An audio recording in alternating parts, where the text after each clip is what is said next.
Good morning students. नमस्कार छात्र। हम ड्रेनेज सिस्टम ऑफ इंडिया के बारे में चर्चा कर रहे थे पिछले कुछ वीडियो में। इसी क्रम को आगे बढ़ाते हुए बीए के पाठ्यक्रम के अंदर हम आज देखेंगे drainage pattern of peninsular India. Drainage pattern of Himalayan reverse, Himalaya से बहने वाली नदियों के बारे में चर्चाएं हम पिछले कुछ वीडियो में कर चुके हैं। आज हम चर्चा करेंगे ड्रेनेज प्रायद्वीपीय पठार नदियों के अपवाह तंत्र के बारे में। प्रायद्वीपीय पठार से बहने वाली नदियों के हम दो भागों में बांटते हैं, या इस अपवाह तंत्र को हम दो भागों में विभाजित करते हैं।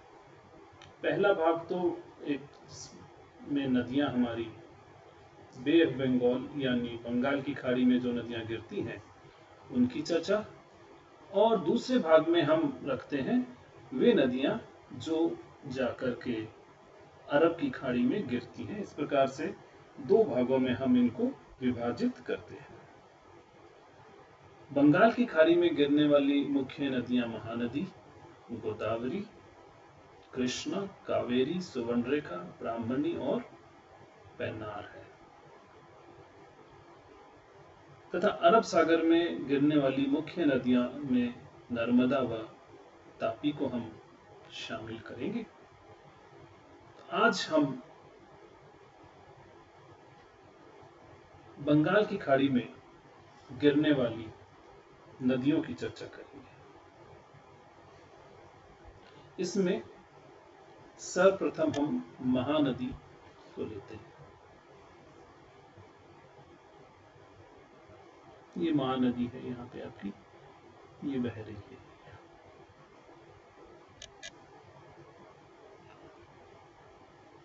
यह नदी छत्तीसगढ़ में अमरकंटक की पहाड़ियों से निकलती है और रायपुर जिले से 442 मीटर की ऊंचाई से निकलती है और उड़ीसा से होकर बहती हुई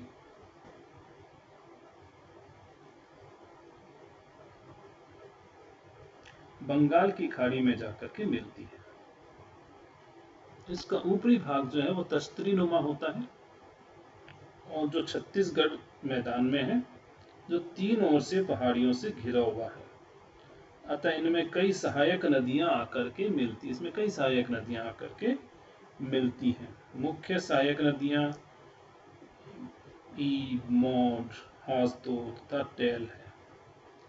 इसके 1,41,600 वर्ग किलोमीटर के अपवहन क्षेत्र में छत्तीसगढ़, मध्य प्रदेश, बिहार, उड़ीसा तथा महाराष्ट्र के कुछ भाग सम्मिलित हैं।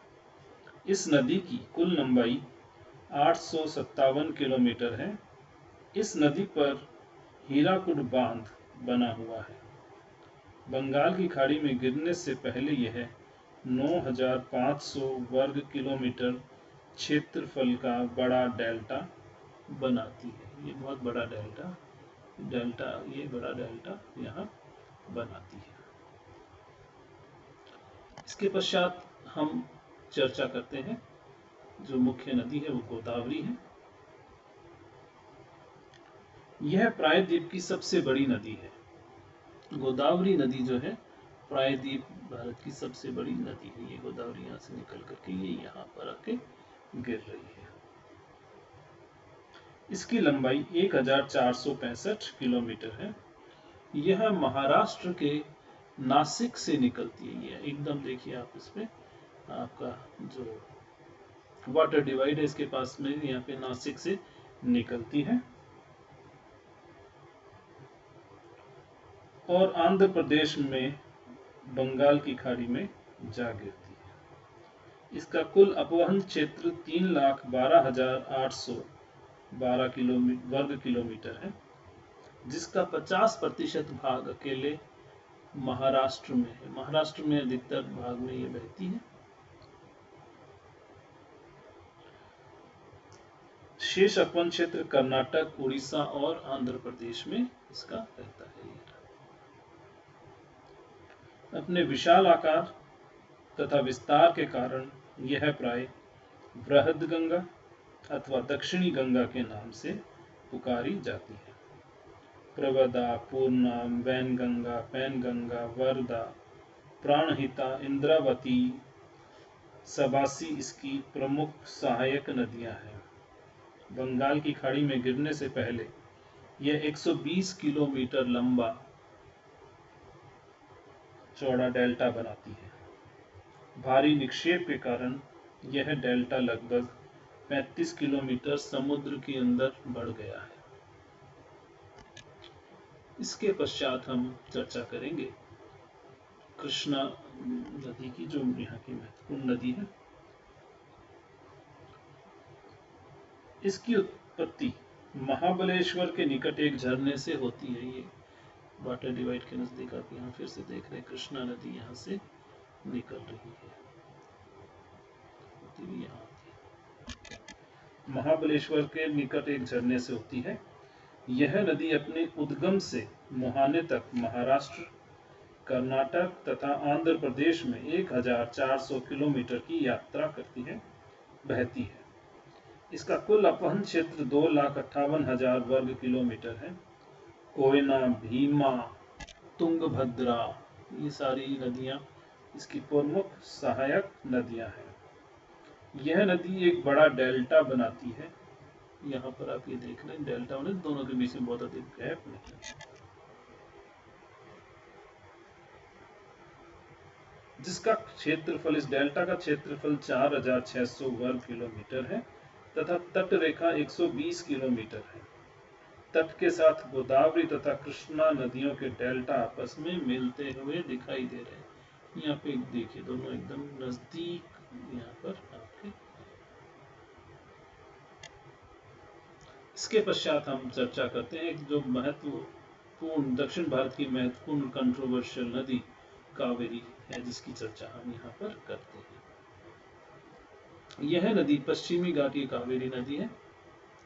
यह नदी पश्चिमी घाट की ब्रह्मगिरी माला से निकलती है और कर्नाटक व तमिलनाडु राज्यों में बहती हुई कावेरी पत्तनम के निकट बंगाल की खाड़ी में जा गिरती है। इसकी कुल लंबाई 800 किलोमीटर है।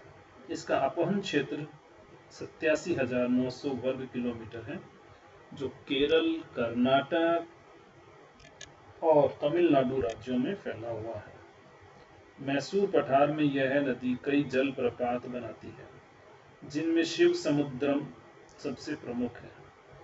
इस नदी की महत्वपूर्ण विशेषता यह है कि इसके ऊपरी भाग में ग्रीष्मकालीन दक्षिण पश्चिमी मानसून पवनों द्वारा वर्षा होती है, जबकि निम्न भाग में, इस भाग में आपके उत्तर पूर्वी मानसूनी वर्षा होती है, जो शीतकाल में होती है। इस प्रकार इस नदी के अंदर सारा साल भर जल रहता है, जिसका प्रयोग सिंचाई तथा जल विद्युत उत्पादन के लिए किया जाता है। इस नदी में आयताकार डेल्टा बनाया है, जिसका क्षेत्रफल 8,000 वर्ग किलोमीटर है। ये आयताकार एक डेल्टा बनाती है, जिसका क्षेत्रफल 8,000 वर्ग किलोमीटर है। इसके बाद महत्वपूर्ण नदियों में आपकी आती है सुवर्णरेखा, ब्राह्मणी। सुवर्णरेखा तथा ब्राह्मणी इन नदियों के अलावा महत्वपूर्ण नदी है, जो गंगा और महानदी डेल्टा के बीच सुवर्णरेखा तथा ब्राह्मणी नदियां बहती है। ये महानदी है, ये गंगा, इन दोनों के बीच में ब्राह्मणी और सुवर्णरेखा बहती है। दक्षिण में पेन्नार नदी भी महत्वपूर्ण नदी है। तो यह सारा ड्रेनेज पैटर्न जो है आपका प्रायद्वीपीय पठार से निकलने वाली नदियों का, वे नदियां जो बंगाल की खाड़ी में जाकर के गिरती है। अभी हमने इन सभी नदियों की चर्चा की है जो बंगाल की खाड़ी में जाकर के आपने देखा गिर रही है, और ये वाटर डिवाइड के इधर से निकल रही है, पूर्व से निकल रही है, इसलिए सारी की सारी ये बे ऑफ बंगाल में, यानी कि बंगाल की खाड़ी में जाकर के गिरती है। अब अगले वीडियो में हम चर्चा करेंगे उन नदियों की जो अरबियन सी यानी अरब की खाड़ी में जाकर के गिरती हैं। धन्यवाद।